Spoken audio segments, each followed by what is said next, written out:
अवधूत चिंतन श्री गुरुदेव दत्त श्री स्वामी समर्थ। मी नीलम आपल्या स्वामी चॅनलमध्ये तुमचं मनापासून स्वागत करते आणि स्वामी महाराज तुमच्या मनातल्या सर्व चांगल्या इच्छा पूर्ण करू देत हीच आपल्या स्वामींचरणी प्रार्थना करते आणि व्हिडिओला सुरुवात करते। तर बरेच म्हणजे आपण मनुष्य धर्मात आहोत, मनुष्य जातीत आहोत, तर आपल्याला बरेचसे काही संकट असतात, वाईट काळ चालू असतो किंवा खूप काही त्रासातून आपण जात असतो। ही प्रत्येकाला कोणत्या ना कोणत्या तरी स्वरूपात काही ना काहीतरी त्रास असतात। त्रास कोणालाच चुकत नसतात, प्रत्येकाला आपल्याला कर्माचे भोग भोगायचेच असतात, परंतु आपल्या गुरूंची जेव्हा आपल्याला साथ असते तेव्हा आपण त्याच्यातून बाहेर पडायला मदत होत असते। हे मी प्रत्येक व्हिडिओतून तेच सांगत असते की आपलं कष्टाला कुठलेही पर्याय नाहीये।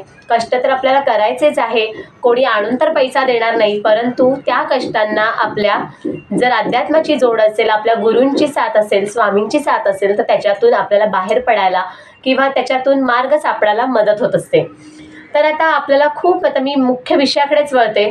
तर नक्की काय सांगणार आहे ते पाहण्यासाठी व्हिडिओ शेवटपर्यंत नक्की बघा की तुम्हाला आर्थिक अडचण आहे, पैशाची खूप चणचण भासते, कर्जाचा डोंगर वाढत चाललाय, खूप कर्ज झालंय किंवा वाईट तंगी चालू आहे, खूप पैशाचा खूप प्रॉब्लेम चालू आहे, तर अशा वेळी काय करावं असे मला बऱ्याचशा कमेंट्स आल्या होत्या। तर प्रत्येकाला कमेंट्सद्वारे उत्तर द्यायला वेगवेगळं उत्तर शक्य होत नाही, त्याच्यासाठी मला खरंच क्षमा करा। पण मी तुमच्या सर्व चांगल्या कमेंट्स, तुमचे जे अभिप्राय आहेत ते मी खरंच वाचत असते आणि मला खरंच खूप आनंद होतो तुमच्या ह्या साऱ्या चांगल्या कमेंट्स ऐकून वाचून। म्हणजे तुमचा जो काही पाठिंबा आहे, तुमचं जे काही प्रेम आहे, त्याचा मला खरंच खूप मी त्याची खूप आभारी आहे। तर आता मी तुम्हाला काय सांगते, तर असे जे काही वाईट तुमचा काळ आहे, तुम्हाला खरंच पैशाचा खूप काहीतरी तुम्हाला खूप अडचण आहे आणि त्याच्यातून बाहेरच पडता येत नाही, तर त्याच्यासाठी सर्वात प्रभावी आणि अतिशय उच्च कोटीची सेवा ती म्हणजे व्यंकटेश स्तोत्राची। हे तुम्ही इथून तिथून कुठून तरी किंवा यूट्यूबवरून किंवा कुठल्या पुस्तकाच्या माध्यमातून ही सेवा तुम्ही ऑलरेडी ऐकून सुद्धा झाली असेल, परंतु काहीला त्याचे नियम माहिती नसतात किंवा कसं करायचं, ती खूप घाबरून वाटतं की नको बाबा खूप नियम कडक आहेत, आपल्याकडून होईल का, असं जर असेल तर खरंच हे काही किंतु परंतु मनात ठेवू नका। जर तुम्ही खरंच आर्थिक तंगीत आहात, जर तुम्हाला खरंच खूप पैशाचे प्रॉब्लेम्स आहेत, तर नक्की ही व्यंकटेश स्तोत्राची, भगवान बालाजींच्या व्यंकटेश स्तोत्राची नक्की सेवा करून बघा। भगवान बालाजी तुम्हाला त्या वाईट प्रसंगातून, त्या वाईट तंगीतून बाहेर काढायला नक्कीच मदत करतील। तर आता ही सेवा कशी करायची, काय करायची तेच तुम्हाला मी या व्हिडिओमधून सांगणार आहे, तर व्हिडिओ नक्की ऐका। जर नाहीच समजलं तर मला कमेंट्स करा, मी त्याच्याद्वारे तुम्हाला उत्तर देण्याचा नक्की प्रयत्न करेन, परंतु शक्यतो मला जेवढं सांगता येईल सहज सोप्या भाषेत तेवढं मी सांगायचा प्रयत्न करेन। तरीसुद्धा जर माझ्याकडून व्हिडिओमध्ये एखादा शब्द जर काही चुकला तर मला माफ करा, मी पण तुमच्यासारखीच आहे, मला थोडंफार माहिती आहे। आणि सगळ्यात महत्त्वाचं म्हणजे ज्या सेवा मी स्वतः करते किंवा जी सेवा मी स्वतः यापूर्वी केली आहे तीच सेवा मी तुम्हाला सांगत असते। मी तुम्हाला बाकी कोणतीच सेवा सांगत नाही जी सेवा मला स्वतःला माहिती नाही की मी स्वतः केली नाही। मी सेवा घेऊन ती अनुभव घेतलाय किंवा मला त्याचा काहीतरी प्रत्यय आलाय, तेच मी तुमच्याशी शेअर करते। का शेअर करते तेही तुम्हाला सांगते। मला जर चांगला अनुभव आलाय, मला जर फळ मिळालंय, तर मला वाटतं की माझ्याबरोबर तुम्हाला सुद्धा 4 लोकांनी ते सुद्धा केलं तर त्यांना सुद्धा देव ते फळ देऊ दे, तो प्रत्यय तुम्हाला सुद्धा येऊ दे, याच हेतूमुळे मी तुम्हाला फक्त व्हिडिओ सांगते। मी जी सेवा करणार आहे भविष्यात तीही सेवा मी कधी शेअर करत नाही, स्वतः करून बघते, स्वतःला अनुभव घेऊन बघते आणि मगच ती मी तुमच्यासमोर सांगते। तरीसुद्धा जर सांगताना कुठून एखादा शब्द चुकू शकतो तर मला त्याची क्षमा करा। आपण व्हिडिओला सुरुवात करूया। तर हे व्यंकटेश स्तोत्राचं असं छोटं पुस्तक आहे। आता फ्रंट कॅमेरा चालू आहे त्याच्यामुळे तुम्हाला थोडं उलटं दिसत असेल वर्डिंग, तसं छोटंसं एक व्यंकटेश स्तोत्राचं हे पुस्तक येतं। हे पुस्तक कुठेही तुम्हाला देवाचं जिथे सामान मिळतं, देवाची पुस्तकं मिळतात तिथे मिळेल। आता हे थोडी याची हालत थोडी खराब झाली कारण मी थोडं वाचनात असतं, अगदीच रोज वाचायला नाही मिळालं मला, तर मी निदान कानावर तरी येईल एवढा तरी मी प्रयत्न करत असते। तर ते आता सेवा कशी करायची, कधीपासून सुरुवात करायची, ह्यात आपण त्या विषयाकडे वळूया। तर ही सेवा व्यंकटेश स्तोत्राची 21 दिवसांची सेवा असते।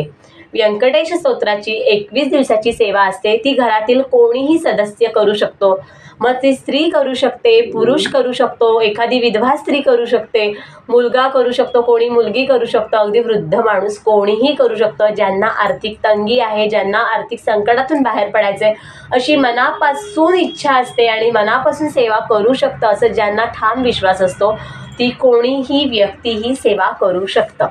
तर 21 दिवसाची ही सेवा आहे आता ही 21 दिवस सेवा कशी करायची? फक्त मनाने तुम्ही स्टेबल हवं ती सेवा करण्यासाठी, की कितीही वाईट प्रसंग आले, कितीही वाईट काही झालं, कुठलेही अडथळे आले तरी ही सेवा मी मध्येच सोडणार नाही, मी पूर्ण करण्याचा ठाम विश्वास ठेवा आणि सेवेला सुरुवात करा.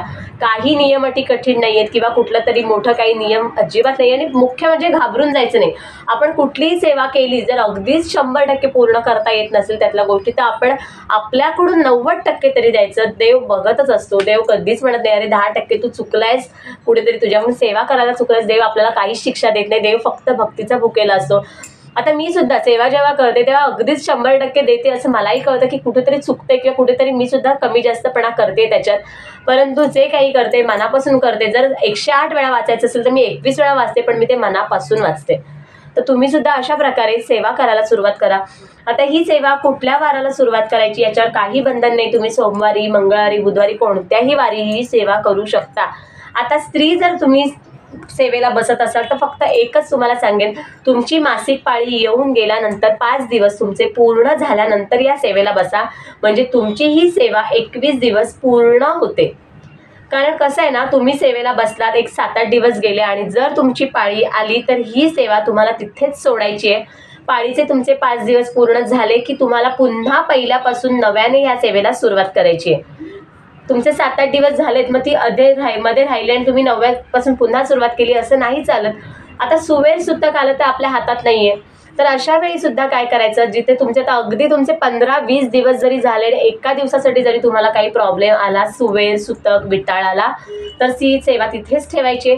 तुमचं ते काही काम झालं म्हणजे ते तुमचे दिवस झाले की पुन्हा तुम्हाला पहिल्या दिवसापासून ही सेवा करायची. म्हणजे ही सेवा कंटिन्यू नाही होत, मध्येच थांबून कंटिन्यू नाही करू शकत. कोणाकडून आपल्याला गुरुचरित्र पारायणासाठी पूर्णही नाही करून घ्यायची. ती सेवा तुम्हालाच करायची आहे.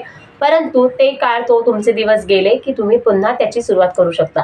यासाठी मी सांगितलं की पाळीचं हे आपल्याला कॅल्क्युलेशन माहिती असतं, कधी येणार आहे, कधी होणार आहे. ते सर्व कॅल्क्युलेशन करा आणि मगच तुमचं सर्व झालं की सेवेला बसा. म्हणजे 21 दिवस आपल्याला कंटिन्यू मिळतात, कुठलाही खंड पडत नाही. तर त्याचबरोबर आता ही सेवा कधी करायची? ही सेवा मध्यरात्री 12 वाजता करायची. म्हणजे आज शनिवार आहे, तर आज रात्री 12 पासून तुम्हाला या सेवेला सुरुवात करायची आहे. तर रात्री 12 वाजता या सेवेला सुरुवात करायची आहे. सेवा काय करायची? हे जे व्यंकटेश स्तोत्र आहे या पुस्तकामध्ये पहिलं दिले ते मराठीमध्ये दिले की ओम नमोजी हेरंबा सकळाती तू प्रारंभा. हे 108 ओव्यांचं स्तोत्र. तर ते आपल्याला म्हणायचं नाही. आपल्याला संस्कृत मधलं व्यंकटेश स्तोत्र आहे, जे मराठी झालं की पुढे व्यंकटेश स्तोत्र संस्कृतमध्ये दिलेलं आहे. ते फक्त 15 ओव्यांचे.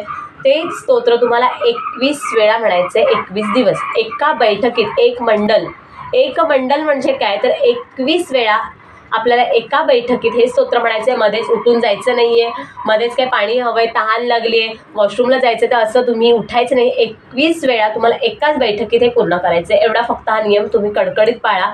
मध्येच उठू नका, कोणाशीही बोलू नका. तुम्हाला फक्त ध्यान ठेवायचंय आणि हे तुम्हाला बोलायचंय. हे फक्त 15 ओव्यांचं आहे. व्यंकटेश स्तोत्र खूप छोटं आहे, अतिशय लहान आहे. 1-1.5 मिनिटं लागतात. फक्त थोडं संस्कृतमध्ये म्हणून उच्चार त्याचे थोडे कठीण पडतात, नाहीतर बाकी कठीण असं काही नाही आहे. व्यंकटेशो वासुदेव प्रद्युम्नो मित विक्रम ह्याची जी सुरुवात आहे हे संस्कृतमधलं स्तोत्र तुम्हाला म्हणायचं आहे 21 वेळा. अशा प्रकारे तुमचं एक मंडल पूर्ण होतं. असं तुम्हाला 21 दिवस 21 वेळा ही सेवा करायची आहे. आणि आता ही सेवा करताना मध्येच उठू नका. तर आता 12 वाजता, ठीक 12 वाजता तुम्हाला या सेवेला सुरुवात करायची आहे. पहिल्या दिवशी जेव्हा सेवेचा पहिला दिवस असेल, मी तुम्हाला पुन्हा पुन्हा का सांगते, तुम्हाला इरिटेट पण होत असेल कधीतरी, पण मी पुन्हा पुन्हा का सांगते म्हणजे ते तुम्हाला समजेल व्यवस्थित. कारण थोडंसं कुठेही कन्फ्युजन होऊ देऊ नका, जम्निंग होऊ देऊ नका. जर नाहीच समजलं तर मला मेसेज करा, मी तुम्हाला उत्तर देण्याचा नक्की प्रयत्न करेन. परंतु आता ही सेवा जेव्हा तुम्ही करायला सुरुवात करेल, आपण कुठलीही सेवा करताना ती संकल्पयुक्तच करतो. तर पहिल्या दिवशी फक्त आपल्याला याचा संकल्प करायचा आहे. संकल्प कसा करायचा तोही आपल्या स्वामी भक्तांना सर्वांना माहिती असेल, तरीही पुन्हा सांगते. उजव्या हातात पाणी घ्या, अक्षता घ्या, फूल घ्या आणि तुमचं नाव सांगा. तुमचं गोत्र सांगा. गोत्र माहीत नसल्यास काश्यप गोत्र सांगा. तुमच्या मनातली इच्छा सांगा आणि देवाला स्मरून सांगा की देवा, मी 21 दिवसाची तुझी सेवा करतोय, मला हे आर्थिक संकट आहे, माझी ही इच्छा पूर्ण होते, याच्यातून मला बाहेर काढ आणि ही सेवा होईपर्यंत कुठलेही अडथळे येऊ देऊ नका असं म्हणा आणि ही पाणी ताम्हणात सोडा. अशा प्रकारे फक्त पहिल्या दिवशी संकल्प करा. हे पाणी मग तुम्ही तुळशीत किंवा इतर झाडांना घातलात तरी चालेल. तर फक्त पहिल्या दिवशी आपल्याला हा संकल्प करायचा आहे. त्यानंतर 12 वाजता सेवेला आपल्याला सुरुवात करायची, तर त्याच्या आधी तुम्हाला म्हणजे 11:45 वाजता वगैरे आंघोळ करायची आहे. आंघोळ करा. सकाळी आंघोळ केली आहे तर चालेल का असं नाही, आपल्याला पूर्ण शुचिर्भूत व्हायचंय आणि सेवेला बसायचंय. आंघोळ करा व्यवस्थित, चांगले कपडे घाला, फक्त काळं वस्त्र घालू नका, बाकी कुठलीही अट नाहीये. स्वच्छ कपडे घाला, धुतलेले वस्त्र घाला आणि पूजेला बसा. आणि बसताना पूर्वाभिमुख बसा, शक्यतो पूर्वेकडे तोंड होईल अशा प्रकारे बसा. जर देवारा तुमचा नाही तर दुसऱ्या साईडला कुठे असेल तर तसं बसलात तरी चालेल, वेगळ्या मांडणीची गरज नाही. पूजेला तुम्ही बसताय, देवासमोर बसा, फक्त शुद्ध तुपाचा दिवा लावा. तूप नसेल तर तेलाचा लावला तरी चालेल, एखादी अगरबत्ती लावा. वातावरण प्रसन्न ठेवा, सगळ्या लाईट्स चालू ठेवा, म्हणजे वातावरण खूप छान होतं. बाकीचे घरातली लोक झोपलीत तरी चालेल, पण जो सेवा करणार आहे त्याने जागा राहा आणि सेवा करा. तर अशा प्रकारे बसताना निळ्या रंगाचं आसन घ्या. निळ्या रंगाचंच हवं, फक्त ते व्यवस्थित स्वच्छ हवं, कोरं वस्त्र असावं. कुठलंही वापरलेलं इथे तिथे टाकलेलं वस्त्र आपल्याला घ्यायचं नाही. मग अगदी निळ्या रंगाचा ब्लाऊज पीस जरी असला तरी तो घेतला तरी चालेल. ते वस्त्र ठेवा आणि त्याच्यावरती बसा. वाचून झालं की ते पुन्हा देवाच्या इथे ठेवा, म्हणजे त्याला हातबोट लागणार नाही. तर अशा प्रकारे ही सेवा आपल्याला सुरुवात करायची. 21 दिवस आपल्याला ही सेवा करायची. तर त्यामध्ये आपल्याला मद्यपान, धूम्रपान, मांसाहार पूर्णतः वर्ज्य आहे. कडकडीत बंद ठेवायचे तुम्हाला. तुम्ही करताय, तुमच्या घरातले खातील का हा मोठा प्रश्न असेल तर नाही, घरात सुद्धा मांसाहार बनवायचा नाहीये. जर तुम्ही सेवा करताय तर बाकीच्यांनी सुद्धा नियम पाळा, कारण जी स्त्री करते, जो पुरुष करतो तो स्वतः एकट्यासाठी ही सेवा करत नाही, तो पूर्ण घरासाठी करत असतो. आणि आपल्याला भगवान बालाजी जर एवढं देत आहे तर आपण सुद्धा आपल्याकडून काहीतरी सोडलं पाहिजे. कारण मोह, माया, मद, मत्सर जे काही सगळे राग, लोभ आहे ते सगळं सोडायचंय. 21 दिवस फक्त मन शांत ठेवायचे, मनात कुठलेही वाईट विचार येऊ द्यायचे नाहीयेत आणि आपल्याला या सेवेला सुरुवात करायची. कारण एवढे वाईट अनुभव येतील, तुम्हाला खूप त्रास देतील, आजूबाजूचे कुठून तरी वाईट विचार ऐकायला येतील, तुमच्या मनात काहीतरी अश्लील विचार येतील, घाणेरडे विचार येतील, वाईट विचार येतील, अगदी किती खूप उच्च कोटीचे तुम्हाला त्रास द्यायला लोक, म्हणजे ते जुळून येतं. ॲक्च्युली तुम्हाला खूप वाईट कुठून तरी प्रसंग येतील की चल उठ आणि सेवा सोडून दे, पण आपल्याला ही सेवा सोडायची नाही. काही होऊ दे, कितीही आजूबाजूला होऊ दे, डोकं पूर्ण शांत ठेवायचंय. दिवसभरात कोणालाही अपशब्द बोलू नका, कोणाविषयी वाईट विचार करू नका. 21 दिवस तुम्हाला हे सर्व नियम पाळायचे आणि आपल्याला सेवेला बसायचे. कारण पूर्ण वाईट वृत्ती सोडून, वाईट सर्व विचार सोडून तुम्हाला ही सेवा करायची.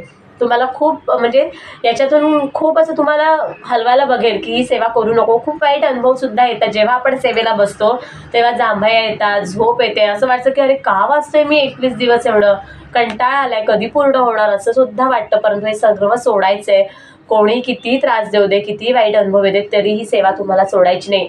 ही सेवा करताना खूप वाईट अनुभव येतात, ते म्हणजे अगदी असं कोणीतरी बसलंय बाजूला, किंवा थोडीशी भीती वाटते, अंगावर शहारे येतात, किंवा असं घुंगरांचे आवाज येतात, किंवा असं, आणि रात्र असते, 12 वाजलेले असतात, 12 सव्वा 12चा टायमिंग असतो, सर्व झोपलेले असतात आणि असं भीती वाटते मनात, एक प्रकारची वाटतं की जाऊ का उठून, परंतु आपल्याला काही सोडायचं नाही. भगवान बालाजी आपल्या पाठीशी उभे असतात, ते आपल्याला साथ देत असतात, ते आपली परीक्षा बघतात की हा बाई, ही माणूस किती स्टेबल आहे, किती कणखर आहे, ही सेवा करतोय, पण हा किती मनाने स्टेबल आहे, सोडतोय का, हेच त्यांची परीक्षा आपल्याला घेत असतात. आणि जेव्हा तुमचे हे 21 दिवस पूर्ण होतात किंवा पूर्ण व्हायच्या आत तुम्हाला भगवान बालाजी स्वतः कुठल्या ना कुठल्या तरी रूपात येऊन तुम्हाला दर्शन देत असतात. स्वप्नात होईल किंवा अजून अन्य कोणत्याही मार्गाने स्वतः भगवान बालाजी तुम्हाला याचं दर्शन देतात. आणि हा माझा स्वतःचा अनुभव आहे, मी खोटं नाही सांगणार. मी स्वामींसमोर बसले, मी स्वतः 2021 साली व्यंकटेश स्तोत्राची 21 दिवसाची सेवा केली होती श्रावण महिन्यात, आणि तेव्हा माझे गुरुवार पण चालू होते. आता असं पण असेल की आमचे 11 गुरुवार चालू आहेत, अजून कुठली सेवा चालू आहे, तर ती असली तरी त्याच्यात सुद्धा ही तुम्ही सेवा ॲड करू शकता. सॉरी, असं कुठलंही बंधन नाहीये की हीच सेवा करा, बाकीचं काही करू नका. कुठलीही सेवा चालू असेल तर ही सेवा ॲड केली तरी चालेल. नित्य सेवा असेल, सर्व चालू ठेवा आणि त्याच्यावर ही सेवा करा. तर माझा स्वतःचा अनुभव आहे की काही म्हणजे आपल्याला भगवान बालाजी कोणत्या तरी रूपात दर्शन देऊन जातात. बघा, मी आता तुम्हाला सांगितलं वाईट कुठले तरी अनुभव येतात, अगदी कुठले तरी वाईट घाणेरडे स्मेल येतात की वाटतं उठून जावं, किती किळसवाणं वाटतं, पण नाही उठायचं आहे आपल्याला. हे जसं स्टार्टिंगला आपल्या आजूबाजूची जी निगेटिव्हिटी असते, जी काही नकारात्मक शक्ती असते, ती आपल्याला ह्याच्यातून रोखायला बघते, परंतु आपण सुद्धा म्हणायचं की मी हे पूर्ण करणारच आहे आणि मी हे पूर्ण करून दाखवेनच. हा ठाम विश्वास ठेवा आणि सेवेला सुरुवात करा. जेव्हा तुम्ही या सेवेमध्ये स्टेबल होता, जसे जसे हळूहळू दिवस पुढे जायला सुरुवात होतात, तशी चांगले सुद्धा अनुभव यायला सुरुवात होतं. असं वाटतं की भगवान बालाजी आपल्या बाजूला उभे राहून हे ऐकतायत, अंगावर शहारे येतात, असं गार वाटतं, थंड वाटतं. अगरबत्तीचे छान स्मेल येतात, अत्तराचे स्मेल येतात, फुलांचे छान छान स्मेल येतात. त्यानंतर असं छान असं सुगंध येतो किंवा असं छान चांगला आवाजातलं संगीत ऐकायला येतं. पाण्याचा खळखळणारा आवाज येतो. जिथे पाण्याचा खळखळणाऱ्याचा आवाज येतो म्हणजेच भगवान बालाजींचं जे स्थान आहे पाण्यातलं त्याचा आपल्याला भास होतो. म्हणजे असे सुद्धा खूप छान अनुभव येतात. मला सुद्धा यातले एखाद दुसरे अनुभव चांगले येऊन गेलेत आणि रोजच यायचे. असं गार वाऱ्याची झुळूक येते, थंड वाटतं, असे खूप छान अनुभव सुद्धा येतात. जेव्हा वाईटाचे दिवस आपण बघतो त्यानंतर आपल्याला छान आणि चांगले दिवस सुद्धा अनुभवायला मिळतात. तर त्याच्यासाठी तुम्ही ही सेवा नक्की करून बघा. आणि बाकी काही त्याला वेगळं अजून काही असं नाहीये की कुठला नैवेद्य दाखवायचा आहे, कुठली वेगळी मांडणी करायची, काही नाही करायचंय. उद्यापन वगैरे पण याचं काही करायचं नाही. 21व्या दिवशीच हे पूर्ण झालं की आपलं ही सेवा इथेच पूर्ण होते. वेगळं काही नाहीये, फक्त मनापासून मनोभावे ही सेवा करा. ज्यांना, आणि आज एक सांगायला विसरले, ज्यांना जर बसायला त्रास होत असेल की आम्हाला बसायला त्रास होतो तर तुम्ही अवश्य खुर्ची घ्या, त्याच्यावरती निळं वस्त्र टाका आणि त्याच्यावर बसा आणि या सेवेला सुरुवात करा. काही नाही, देव फक्त भक्तीचा भुकेला. तुम्ही मनापासून सेवा करा. स्वामी महाराज, आपले बालाजी महाराज तुम्हाला याचे नक्कीच फळ देणार, ही मी तुम्हाला गॅरंटी देते. आणि मी तुम्हाला मनापासून खरंच सांगेन, जेव्हा तुम्ही मनाने स्टेबल असा ही सेवा तुम्ही करू शकता असं तुमच्या अंतर्मनाला जेव्हा वाटेल तेव्हाच या सेवेला सुरुवात करून बघा. तुमच्या मागे भगवान बालाजी नक्कीच उभे राहतील आणि तुम्हाला या वाईट प्रसंगातून बाहेर काढतील. आणि बाहेर काढू द्यातच ही माझी स्वामींचरणी प्रार्थना आहे की तुमच्या आयुष्यातले जी काही वाईट काळ असेल, वाईट जे काही त्रास असेल ते नक्की याच्यातून बाहेर पडायला मदत होते. व्हिडिओ इथेच थांबवते. ही माहिती जास्तीत जास्त लोकांपर्यंत पोहोचवा की जेणेकरून प्रत्येकाला याचा अनुभव घेता येईल. आणि वेगळे नियम अटी काही नाही, अजिबात घाबरून जाऊ नका आणि सेवेला सुरुवात करा. व्हिडिओ आवडला असेल तर लाईक करा, शेअर करा आणि कमेंट्स करा. आणि चॅनलवर जर नवीन असाल तर चॅनलला नक्की सबस्क्राईब करा. तर व्हिडिओ इथेच थांबवते. श्री स्वामी समर्थ.